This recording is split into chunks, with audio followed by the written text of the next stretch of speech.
Sala Futura é reinaugurada em Ouro Preto. Embaixada norte-americana abre inscrições para intercâmbio voltado a estudantes do ensino médio da rede pública.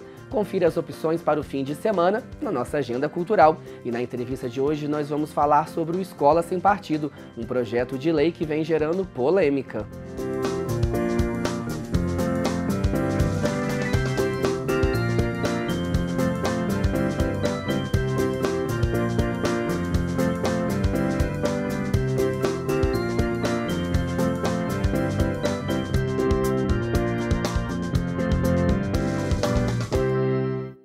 Olá, a gente começa o Plano Aberto de hoje falando sobre o projeto de lei de número 193.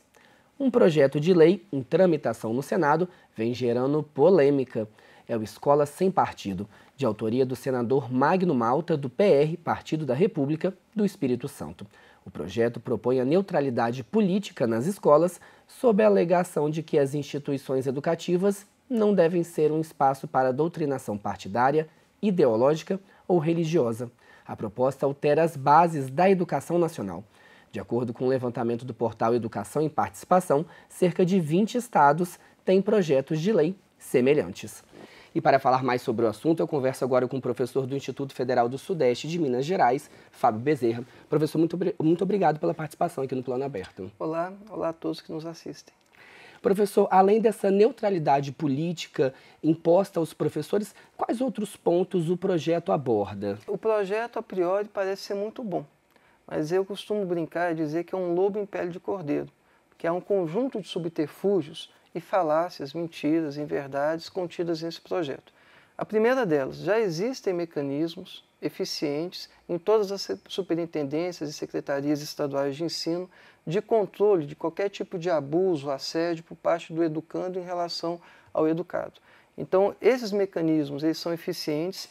O projeto ele fala que o aluno, principalmente o aluno menor, ele é a figura mais frágil no processo, mas na maioria dos estados já existe uma linha direta de denúncia anônima, onde tanto o pai como a mãe ou o aluno em si não precisa se revelar, e os órgãos competentes eles tomam ciência, caso haja algum abuso, e tomam as medidas cabíveis administrativas.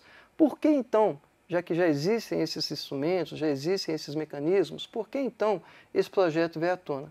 Eu costumo dizer que nós estamos vivendo hoje um contexto não conservador, mas um contexto reacionário, né, onde algumas forças da República estão aproveitando esse momento político do país, esse momento específico, e estão tentando criar condições de vigiar, punir e coibir qualquer tipo de ação contrária ao sistema, contrária à ordem e que revele as contradições que estão em curso no nosso país. Então, para o senhor, o projeto ele é bem pontual, ele não por Sim, acaso ele surge agora. É bem pontual. E o objetivo seria, de certa forma, um controle dessas manifestações, dessas insurgências no ensino, na educação. Infelizmente, é um processo natural, um efeito natural. Você corta recursos para a educação, né, vai sedimentando um processo de privatizações e, inevitavelmente, você tem uma resposta dos alunos e uma resposta do corpo docente.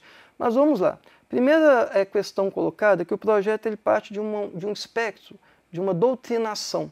Criar um bode expiatório, a educação agora virou um bode expiatório, que existe uma onda de doutrinarismo, de ideologização na educação pública que não é verdade, né? E em cima desse factoide, desse pseudo bode expiatório, do doutrinarismo na escola pública, estão tentando agora coibir a prática docente. Muitas pessoas pensam assim, mas isso vai ficar muito preso à área de ciências humanas. Não.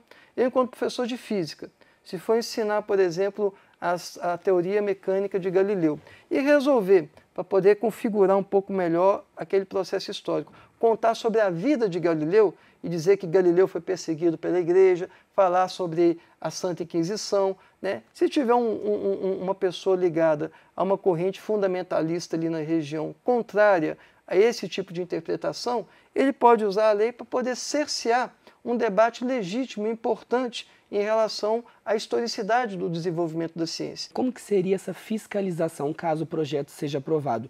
E no caso, o professor seria punido como? Ele poderia ser até perder o título, ser expulso da escola? Como que seria essa punição? Olha, Vitor, como a lei ela está sendo discutida no Congresso, mas nada impede que ela esteja sendo também discutida nas câmaras municipais, nos mais de 5.000 municípios do país, ela pode, em cada uma dessas câmaras, sofrer ajustes, modificações.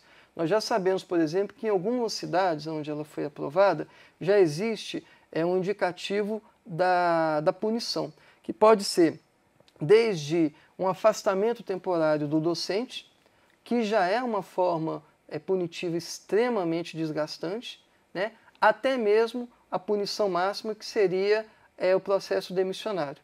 Sim, professor, mas a sociedade está bem dividida. Sim. De acordo com uma consulta pública lançada pelo Senado mesmo, onde 330 mil pessoas já votaram, cerca de 159 mil pessoas são a favor do projeto, enquanto 172 mil são contra. Né? Há um certo empate técnico aí. O que o senhor acha? Por que essa divisão tão clara da sociedade com relação a esse projeto? Olha, Vitor, como eu falei inicialmente, nós estamos vivendo um momento na história do Brasil que não é novo, não é novidade. Por conta da DEBLAC, de uma experiência de 13 anos de um governo democrático, popular, com feições progressistas, mas que acabou se enveredando na prática de corrupção, para se manter no poder, e reproduziu essa prática de uma forma até muito mais sofisticada, misturando com a crise política, que gerou também uma crise moral. Esses setores mais conservadores e reacionários da sociedade, que não à toa dirigem os grandes veículos de comunicação de massa, se aproveitando e se hermanando com setores fundamentalistas, com setores do agronegócio, do mundo do trabalho, que desejam um outro modelo de Estado, né, criaram toda essa áurea, todo esse espectro de um fla-flu, de uma divisão, ou no nosso caso aqui em Minas, né, de um Cruzeiro Atlético, de uma divisão de torcidas. Né, aqueles patriotas de um lado e os impuros, os insanos, os petralhas do outro. Como se todo mundo que pensasse uma sociedade mais democrática, mais justa, ou uma sociedade justa, uma sociedade fraterna, né, fosse também corrupto, fosse também petista. O projeto atinge toda a educação básica e ensino superior também. Toda a educação, básica e superior, tanto nas escolas públicas como nas escolas privadas. Sim, professor, para finalizar rapidinho, há um posicionamento das instituições de ensino com relação ao projeto? Sim, há pouco mais de 10 dias, na cidade do Rio de Janeiro, ocorreu um grande movimento de entidades ligadas à educação, tanto entidades sindicais como entidades estudantis, algumas entidades de pais que começam a perceber as grandes contradições que estão colocadas nesse projeto, reitores, diretores de institutos federais, de universidades, acadêmicos, pessoas intelectuais e pessoas ligadas à área da educação. Mais de 800 pessoas se reuniram lançando uma grande frente nacional contra o projeto de lei Escola Sem Partido. Ok, obrigado, professor. Muito obrigado. E vale lembrar que o projeto de lei Escola Sem Partido é o de número 193 e ele está aberto para consulta pública na página E-Cidadania. O endereço é senado.leg.br/ecidadania. Foi realizada na última terça-feira, em Ouro Preto, a reinauguração da Sala Futura, um projeto do Canal Futura que funciona em parceria com a Secretaria Municipal de Educação e a Universidade Federal de Ouro Preto há 13 anos. A intenção da Sala Futura é ser um espaço de pesquisa, de colaboração, de reunião das pessoas, né? Então, todas as pessoas podem passar por aqui, podem acessar os materiais do Futura que estão aqui para usar em benefício próprio, em benefício da comunidade. Nós temos conteúdos que dialogam com educação, com saúde, com conteúdos de cidadania. Então, é interessante para nós que as pessoas venham conhecer esse acervo e se apropriem desses materiais que estão aqui para fazerem uso nas suas atividades cotidianas. São todos conteúdos que nós temos, tanto em vídeo quanto conteúdos impressos, né, para trabalhar com a formação do professor, para que ele possa trazer esses conteúdos para os seus alunos de uma forma diversificada, alegre, divertida. E o Sala Futura funciona dentro da casa do professor, que agora fica na Avenida JK, número 19, na Bauxita. O telefone de lá é o 3559-3559. O fim de semana está chegando. Confira algumas opções de lazer na nossa agenda cultural. O César Ouro Preto recebe a partir desse fim de semana a exposição Paisagem Biográfica, que exibe fotografias do artista Leandro Moretti.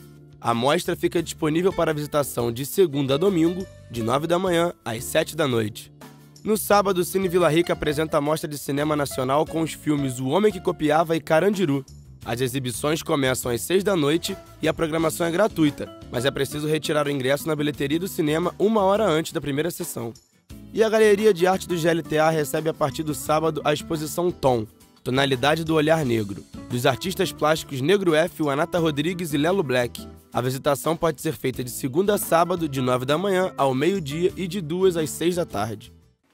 E uma última notícia. A Embaixada Norte-Americana está com inscrições abertas para o programa Jovens Embaixadores, que oferece o intercâmbio de 3 semanas nos Estados Unidos a estudantes do ensino médio da rede pública.